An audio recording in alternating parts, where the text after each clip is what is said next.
Hello everybody, it's Sarah and I'm back.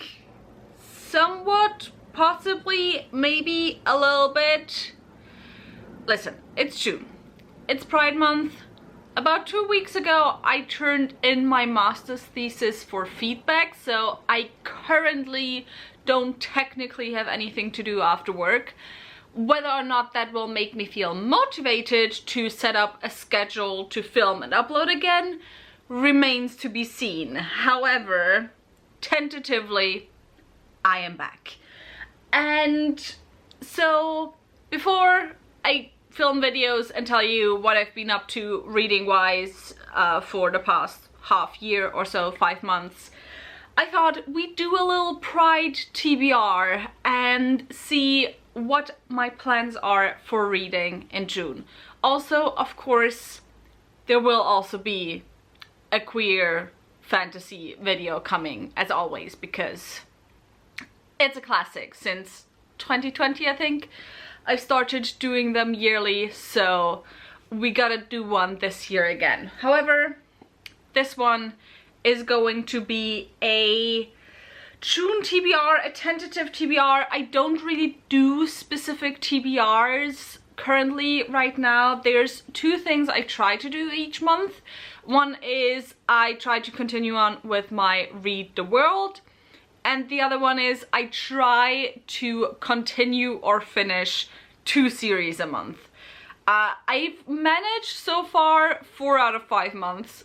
Kind of fucked it up last month, and also started way too many series last month. So yeah, we'll see how that goes for the rest of the year, but that's kind of what I'm trying to do. And so what I'm doing pretty much in this TBR is I'm going to start with the books that I will definitely read this month, that I know that I will read this month, and then also tell you a couple of books that are queer books that are kind of options for reading this month. And let's start first with a book that I am currently reading, and that is The Starving Saints by Caitlin Stark. I'm currently reading it, so I only have the dust jacket here.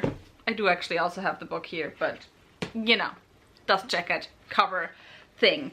This is horror, fantastical horror, paranormal horror. I'm about 1/3 of the book in. I still don't quite have a grasp on what is going on. I'm loving it, however.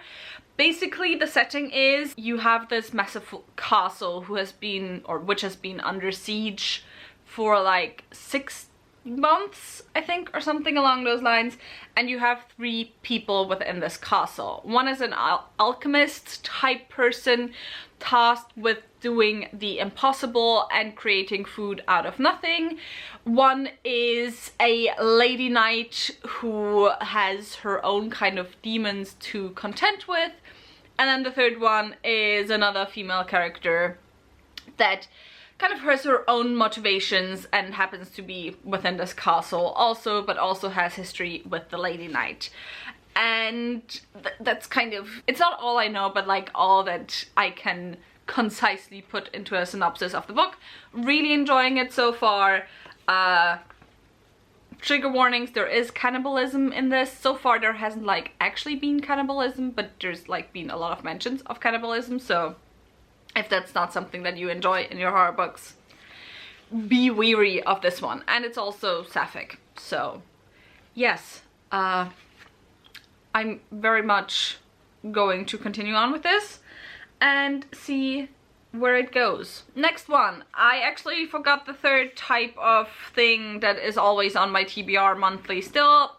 While my YouTube and also my TikTok, I said I'd update you on my 5-star reads. I didn't do that. But while my booktube and my TikTok have been dead, we have been keeping up with the monthly reads for my book club. For those who don't know, my book club is of Queens, Witches and Valkyries, and it's all about reading adult, mostly fantasy, sometimes sci-fi, by women and genderqueer folks. And so this month we are reading The Goddess of Nothing at All by Kat Rector. This is the first book in a series that I forgot the name of. I think it's just a duology. I don't necessarily think it's a trilogy. I don't remember, however. And it's Norse mythology inspired. I don't think it's quite a retelling. However, the only thing I know is we follow a female main character, and the love interest is Loki, who is gender fluid and gender queer in all their glory, as he should be. So yeah, the goddess of nothing at all. Very excited. And if you want to join us, as always, the link to the Discord is down below. And yeah, very excited for this one also, since Coal Gets in Your Veins by Kat Rector was one of my favorite books of last year. On that topic, maybe also I should mention that, you know, the Sanderson read along that I did with Steph from Coffee Over Apples and Scylla from Scylla's Pocats over the last 1.5-ish years has come to an end. We have now opened the Discord to other people from outside, and we decided to make a quarterly book club, so we're gonna read 4 books a year. It's called the Quarterly Crit Club. I will also leave that link down below. And we read books and talk critically about them. The last one we read was Blood Over Bright Haven. The live show was on my channel. I will leave the link down below. I will also leave Steph's and Scylla's channels linked down below, as well as the Discord. And the next one we're gonna read is the Water Outlaws. I feel like there was another word in there, but the Water Outlaws by, I forgot the author's name, but yeah, not on my TBR for this month, to be honest, but it's gonna be coming, and the live show will probably be at some point in August. The next one, which to be honest might be the next book I start, either this or this, is Someone You Can Build a Nest In by John Wispel. This is a monstrous, cozy fantasy horror type mashup where we follow a shape-shifting monster falling in love with the daughter of like a hunter family type, monster hunter family, I think. However, it is cozy, and there's also oviposition, which, to be honest, not really my thing. I have this funny thing with a lot of monster fucking type tags, kinks, I don't know what to call them, where I'm personally not necessarily into them. However, I just really enjoy it when monster fucking is actually monster fucking. And, you know, when queer people just write monster fucking in all their glory, and it's not just fucking of a monster who is still mostly humanoid in shape. You know what I mean? So, yeah. Very excited to get to this. It has been on my TBR for ages, and for some reason, I don't know. Tell me if anyone else has this. I read queer books all year round. However, sometimes I get a queer book and my brain marks it as this is going to be a Pride read. This is going to be a June read. I don't care if you want to read it earlier, you're gonna have to wait until June. This was that type of book for me this year. I got this, I think, in January or February. Had to wait until now, so I'm very excited to get to it. So the next books are kind of my option books. The very next one, it kind of depends on if I still get the book in June or not. I ordered it today. It told me that it's gonna take 2 to 3 weeks to arrive, but my bookstore is not always very accurate with how long things are gonna take. And it's The Sun Forge by Sasha Stronach, which is the second book, and I forgot the series name, but the first book was The Dawn Hounds, which was my book club pick for April, I think. This is a New Zealand Maori author who is also queer and trans, I believe. And the book deals a lot with queerness. It's kind of hard to put it into a genre. It's very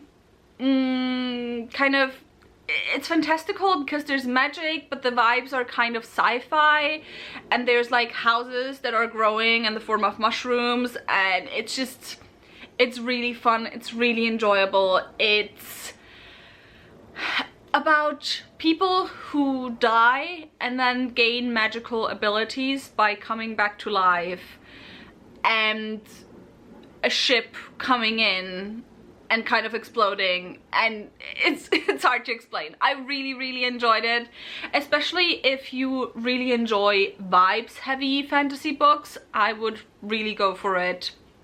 And this is the second book. The third book is gonna come out in summer, I believe, so this will be one of my 2 series to catch up on, or to finish this month. And the other one is my one non-queer book I have put on my TBR, or tentative TBR, this month, and that is The Ships of Meria by Jenny Wirtz. This is the second book in the Wars of Shadow and Light. I read the first book in January. I really enjoyed it. Then it took ages for book 2 to come, and then there was always something else, and so I just really need to continue on with the series. I had hoped possibly to finish it this year. I don't think it's gonna happen anymore.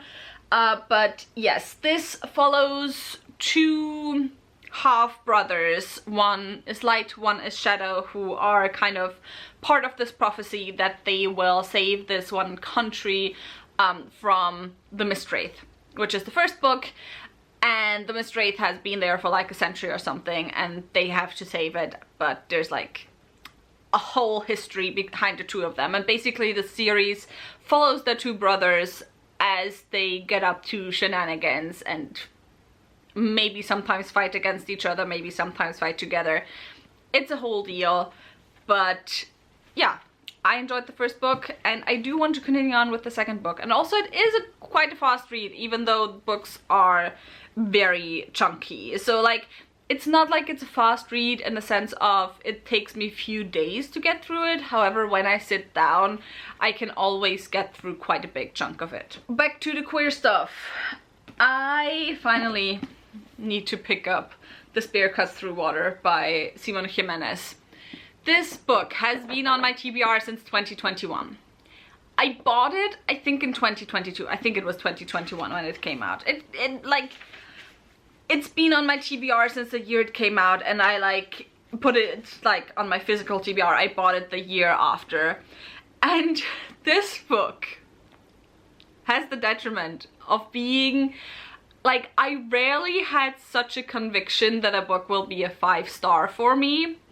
And because of that, I don't know, like, I just can't bring myself to pick it up.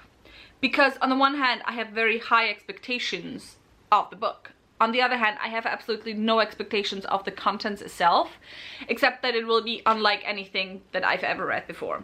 Scylla has now finally read it. Scylla has given it an easy 5 stars, so maybe this will be the push for me to finally get into it, because yeah, I just need to do it. I tried, like, I actually was motivated to pick it up a few months ago, and I tried starting it. But I was like, in the middle of my master writing, I had 0 brain cells, and this is a brain cell book, so yeah. But, and also it's queer. I don't know how it's queer. I've seen it on a few queer recommendations lists, however, so maybe I will finally pick this up. And the last book that is tentatively on my TBR also is Blood on Her Tongue by Johanna van Veen, which is historical paranormal fantasy that I think must be somewhat or slightly inspired, at least, by Dracula, because the main character is Lucy and it's about vampires. So, you know, I don't know what it's about. Genuinely, I don't know what it's about. I just picked it up because I love the name, I love the cover. It's kind of in like the gothic horror genre, which I've really been enjoying recently. However, there is one like caveat to me picking this up, because I have considered, you know, also with Sinners coming out this year. I really enjoyed Sinners, by the way. I loved it. I went to see it twice, which I very rarely do with any, what's it called? with any films. But there's a bunch of vampire books written by marginalized voices on my TBR currently that I want to get to. I forgot all of them right now, or what all of them are, but there was like Blood on Her Tongue, which obviously is queer, so marginalized in that way.